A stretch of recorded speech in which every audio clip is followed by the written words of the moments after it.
Okay, now we would like to share with you the style of leaders. Okay, there are four style. Four style. You look at the bottom. This got task behavior.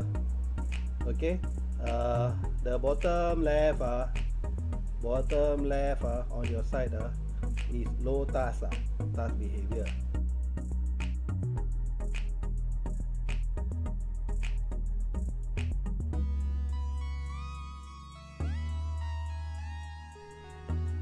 I'm going to share the situational leadership model. It is used to determine the level of support a leader gives to their subordinate. Then we start off by drawing the x-axis, which represent the directing behavior.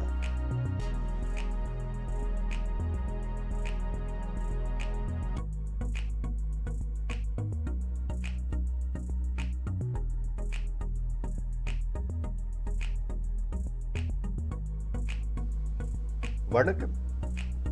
This morning, I'm going to share with you the situational leadership model introduced by Hershey and Blanchard. It is used to determine the level of support a leader gives the subordinate. We start off by drawing a quadrant shaped like a window pane. The x-axis represents the directing behavior, while it's the low score on the left and the high score on the right. On the y-axis is the supporting behavior. The bottom is low supporting behavior, whereas the top represents high supporting behavior. If you look at a bell-shaped curve, it represents the level of readiness the staff had. From not ready, meaning they are not competent and not confident, in quadrant D1 to D2, D3, and finally D4, where they are competent and confident. Let me give an example. Let's say I am the owner of a mama restaurant. I just hired a worker and help me prepare teh tarik. Of course, being a new worker, he's not confident, he's not competent. As a leader, I need to direct him to tell him what to do. Hey, Tambi, in order to make good teh tarik, you need to do this, you need to do that. After a while, his confidence level grew, but he's still not competent. So, next stage, I need to coach him. I need to tell him how to do a good teh tarik.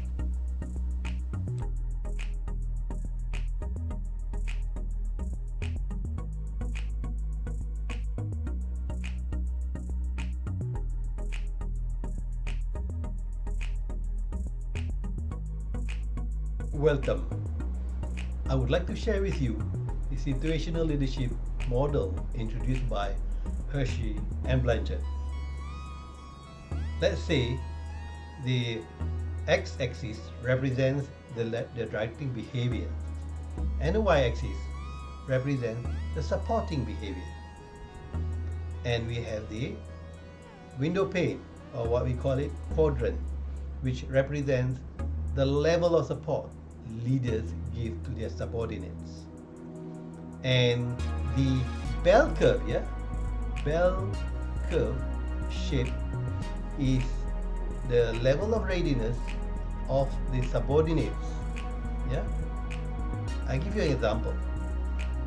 Let's say I own a coffee shop and I have a new worker which is not very competent and not very confident with the job. It's natural. So I, as a leader, what I need to do is I should display a directing style of leadership. What this means is that I tell, let's say the name is Matt, I tell Matt, okay Matt, you should do this, this, this, and this. Right? And probably over time, maybe 4, 5, 6 months down the road, Matt is a little bit confident, but he is still not very competent with his job. Then I changed my leadership style to coaching method. Okay, coaching method. Then I teach him. Okay, Matt, if you want to make a nice cup of tea, you should probably use the tarik to be, a little bit higher. Okay, that is coaching. Then probably Matt is competent but not confident. Then I change my style into supporting mode. So I support whatever Matt problem is, and probably over time he'll be more confident and more competent. And finally, Matt has come of age and he is more confident and more competent with the job. So I just lay back and delegate the task to him. So I give empowerment to Matt to do his job. All right. So these, my friends, are the 4 level or the 4 styles of leadership introduced by Hershey and Blanchard. Good luck using it.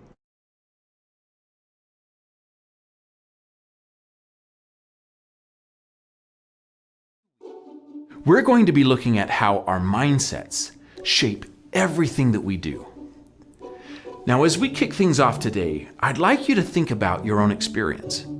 Just think about your interactions with the people in your life, both the people at work and the people at home. And notice in your experience that in every moment, we operate from one of 2 mindsets. Now, with one mindset, we see the people around us as people. We're curious about and we're interested in other people because other people are important to us. We see their needs and their goals and their objectives. And when we see and we're interested in other people, we tend to go about our lives and our work activities in ways that are just more naturally helpful to other people. Now, of course, we've all had the opposite experience. We've all had times when we just don't seem to see other people.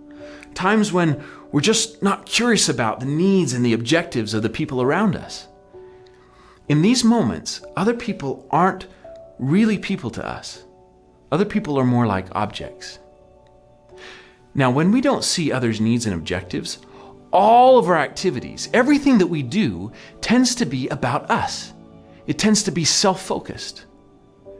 Now, we might be really well-intentioned, but we just don't see our impact on others when we're inward because we're not taking others into account. The difference in our experience with other people, moment by moment, depends on our mindset. When we look outward and we see other people, we have what we'll call an outward mindset. But when we approach life concerned primarily about ourselves and our own needs, we have what we'll call an inward mindset.